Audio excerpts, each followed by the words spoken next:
Cipriano nació en 1531 en Valera la Vieja, un lugar que entonces pertenecía al reino de Sevilla. En su juventud, al vivir ya en la capital homónima, inició sus estudios universitarios en la Universidad de Sevilla, donde se preparó como bachiller en filosofía y conoció las humanidades en general. Un profesor muy influyente para él fue el hebraísta y biblista Benito Arias Montano, del cual se consideró discípulo. Después, ingresó al monasterio de San Isidoro del Campo, perteneciente a la Orden de San Jerónimo, en Santiponce, cerca de Sevilla. Allí, como fraile Jerónimo, conoció a Casiodoro de Reina y formó parte del grupo de monjes que mostraba interés por la reforma protestante gracias a la influencia del doctor Egidio y de Ponce de la Fuente, así como de los libros evangélicos que llegaron al monasterio por los esfuerzos de Julianillo Hernández. Pero, en 1557, este círculo reformista dentro de San Isidoro del Campo fue expuesto y descubierto por el Santo Oficio de la Inquisición. Ante la inminente persecución, Cipriano y otros amigos cercanos a él, Casiodoro de Reina, Antonio del Corro y Alonso Baptista, huyeron en dirección a Ginebra. Cipriano fue condenado simbólicamente a la hoguera.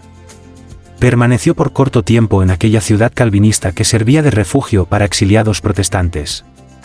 Y en 1558 logró hacerse ciudadano. Estudió teología reformada bajo la guía de Teodoro de Beza en la Academia de Lausana. Pero, al parecer, Cipriano no encajó del todo en aquel bastión de la Reforma, por lo que decidió emprender un viaje a un nuevo lugar, Inglaterra.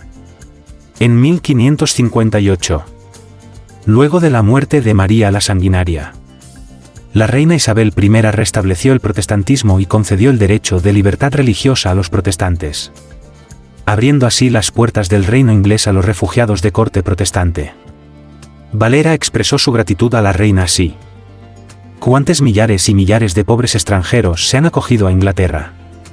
Dexo de nombrar otros reinos y repúblicas, por salvar sus conciencias y vidas. Donde sola protección y amparo, primeramente de Dios, y después de la serenísima reina doña Isabel han sido defendidos y amparados contra la tiranía del Anticristo y de sus hijos los inquisidores». Ya en Londres, donde también estaban Reina y Corro, apoyó el establecimiento de una iglesia española. También tuvo relación con las iglesias italianas en suelo londinense. Sin embargo, las aspiraciones de Valera iban más por la academia, no tanto por lo eclesiástico. Aunque se consideraba predicador y no perdía oportunidades para compartir la doctrina evangélica con otros.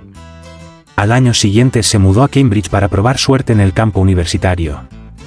Primero, obtuvo un título en teología de la Universidad de Cambridge y luego, en 1560, fue designado profesor en el Magdalen College de la misma universidad.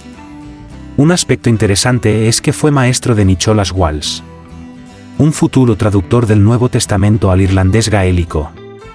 Mientras tanto, continuó sus estudios hasta 1563, cuando recibió el título de Magíster en Artes. En 1566 se pasó a Oxford, donde revalidó su título para ser docente.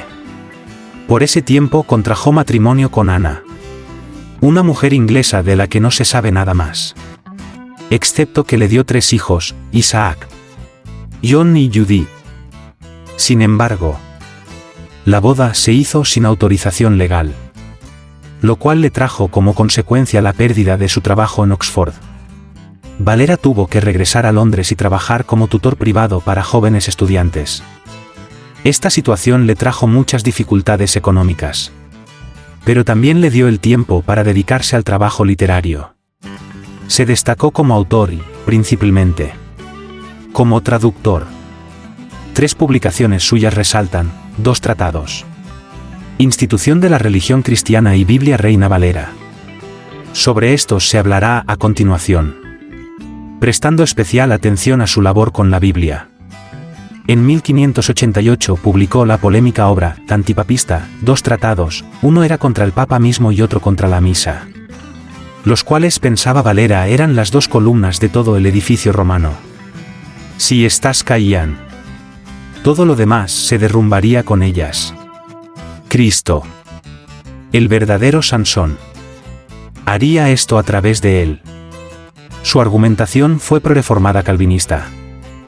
La obra parece haber generado interés, ya que contó con una segunda edición y, de hecho, fue la segunda de lengua española que se imprimió en Inglaterra. Posteriormente, fue anexada al índice de libros prohibidos de Roma y permaneció allí hasta la última edición del mismo, 1948.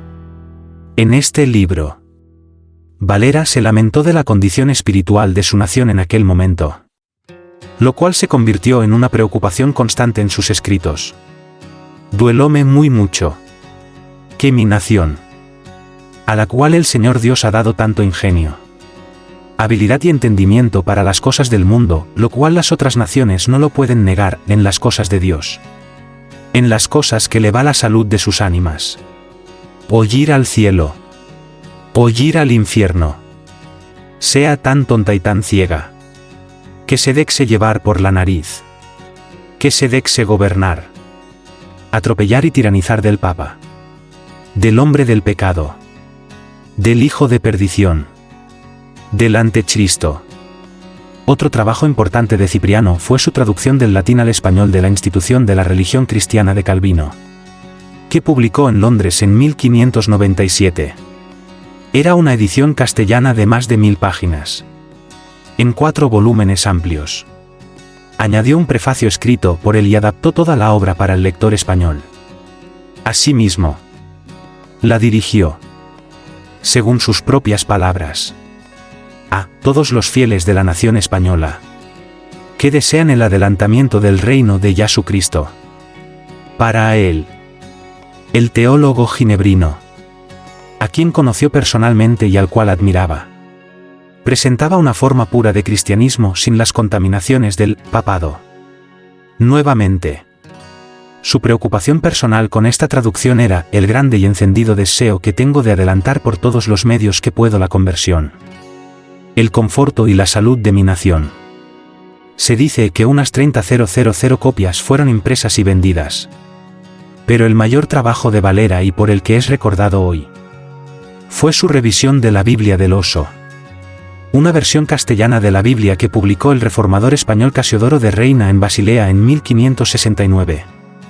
Fue llamada así por el emblema de la ciudad suiza de Berna, un oso comiendo miel, que aparece en la portada de la primera edición.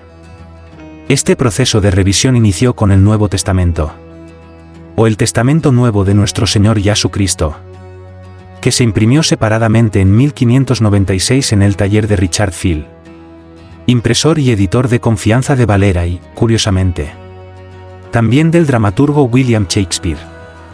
De esta manera, Cipriano tuvo en común con Juan Pérez de Pineda y Casiodoro de Reina una edición castellana y exclusiva del Nuevo Testamento cristiano.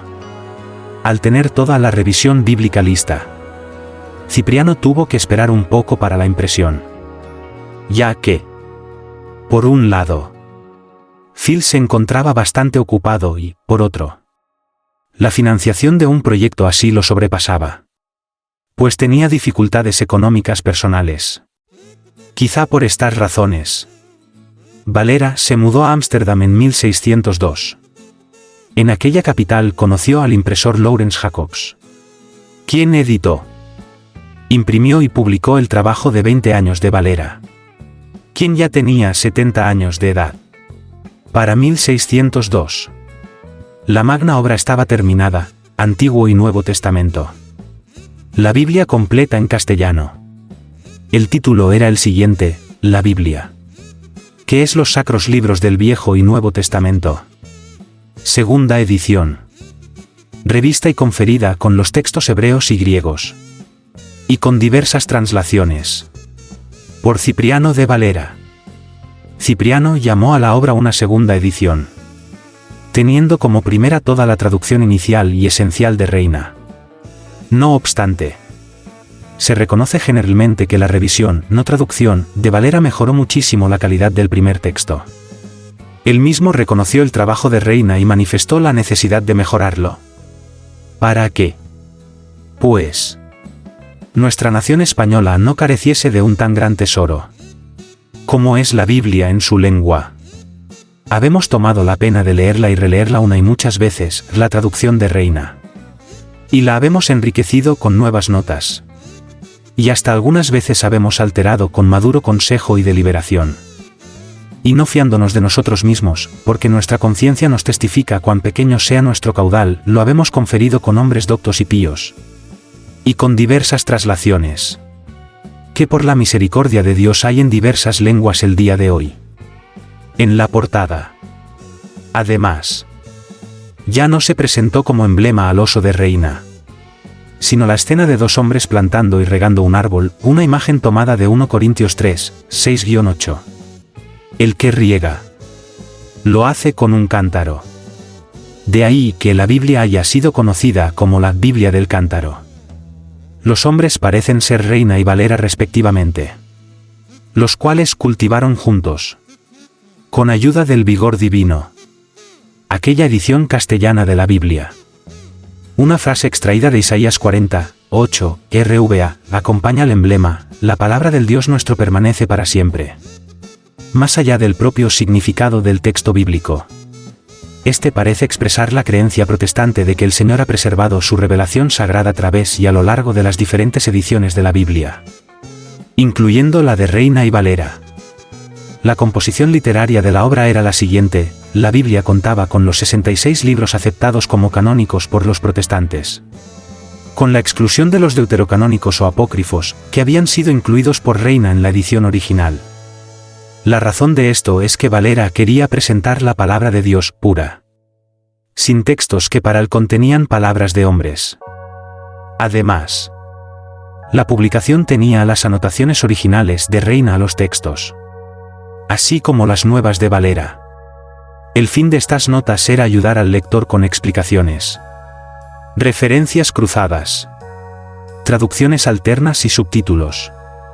Por eso, al inicio de cada libro también había un resumen de los temas del mismo.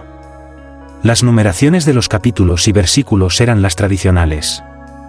El fin de esta edición de Cipriano era que todos los cristianos españoles pudieran leer la Biblia en su propia lengua. Su lema era: para la gloria de Dios y el bien de la Iglesia española. Precisamente, queriendo lograr ese fin, redactó y adjuntó a la Biblia el prólogo: exhortación al cristiano un lector a leer la Sagrada Escritura. Allí, entre otras cosas, declaró: el Dios Todopoderoso, que crió cielo y tierra, y todo cuanto se contiene en ellos, mandó tan expresamente en el Viejo Testamento que todos los fieles leyesen la Sagrada Escritura. Y pues que su Hijo Jesucristo, que murió por nuestros pecados y resucitó por nuestra justificación, mandó lo mismo en el Nuevo Testamento. Y pues que los santos doctores inspirados por el Espíritu Santo exhortaron a todos los fieles sin excepción de persona ninguna a leerla. Y pues que los bienaventurados mártires y los demás fieles y católicos cristianos obedeciendo al mandamiento de su Dios, Rey y Señor para aumento de su fe y gran provecho suyo la leyeron. Luego de la publicación de la Biblia en Ámsterdam, Cipriano se dirigió a Leiden, acompañado por su impresor, para presentar y regalar un ejemplar de su Biblia a una autoridad importante de los Países Bajos, Mauricio de Nassau, un poderoso statuder. En su paso por esa ciudad, el teólogo protestante neerlandés Jacobo Arminio parece haberlo ayudado. Se sabe que le escribió una carta a otro teólogo en la que lo recomendaba y mostraba preocupación por su bienestar. La noticia de Arminio sobre Cipriano es la última que se tiene por certera. A partir de aquí no hay claridad sobre sus últimos días. Se sabe que, después de publicar su Biblia, deseaba volver a Inglaterra con su esposa, si lo logró. No es seguro, aunque es lo más probable. Algunos creen que murió en el mismo 1602. Otros un par de años después. Y unos más consideran que aún estaba vivo en 1625. La fecha exacta es un misterio hasta ahora. Lo que sí conocemos bien es el destino de la Biblia del Cántaro, que pasó a ser conocida como Biblia Reina Valera. Fue reimpresa en 1625 y luego en los años 1862. 1909, 1960 y 1995. Con nuevas actualizaciones. Así se convirtió en la Biblia más importante de la lengua castellana y ha sido leída por numerosos protestantes. El resto de sus obras fueron prohibidas por el Santo Oficio en 1640 y se les condenó como escritos del hereje español. La preocupación principal de Cipriano siempre fue su nación española. Era un patriota. No obstante, a causa de su exilio y gran humanismo, también era un hombre que podía ver más allá de su país. Así, se preocupó por los nativos de la recién descubierta América. Opinaba que los conquistadores españoles se interesaban más por sus riquezas que por su fe, pues los robaban y mataban sin piedad. A estos nativos, Valera los llamó personas por las cuales Jesús murió, por lo cual merecían un trato justo y la predicación del Evangelio cristiano. Cipriano no imaginaba que su edición de la Biblia llegaría un día al Nuevo Mundo, que beneficiaría espiritual y educativamente a esos mismos nativos y a las nuevas naciones que surgirían allí. Mucho menos pensó que se convertiría en la versión estándar de las iglesias evangélicas latinoamericanas. Con seguridad esto lo habría satisfecho enormemente.